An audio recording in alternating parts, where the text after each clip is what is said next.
So let's kick off with a thought that isn't actually that startling. All human beings are emotional, okay? We take decisions with our emotional brain, and there's, Nobel Prize winners have proven this, and then we spend a lot of time gathering the information that, the logical facts and analysis which tells us that that emotional decision was right. When a change comes towards us, there's a emotional response to it. We don't approach change with our heads, we approach it with our hearts and our stomachs.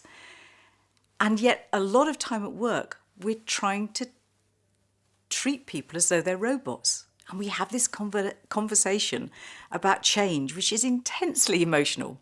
Because in change, there's winners, there's losers. I might have to be different in the future. I might need to learn new things. We have this intensely emotional conversation as though we're just talking about the weather. It's a very rational conversation. To be an effective, a really, really super effective manager, I think the first step is to acknowledge that everyone's emotional and then to have the conversation at the level it's being had. So the first thing that happens in change is that people stop listening. You tell them, okay, what we're going to do now is we're going to change the culture of this organisation and we're going to move from silo-driven to collaborative. And you might as well stop talking at that point because people's brains start to whir. What does this mean for me?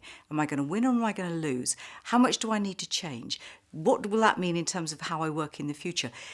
They've stopped listening. So stop talking. And have the conversation at the level that it's being held at, which is dealing with people's emotions around change and also sometimes their whole sense of identity. I'm going to have to be a different person in future in order to make this happen.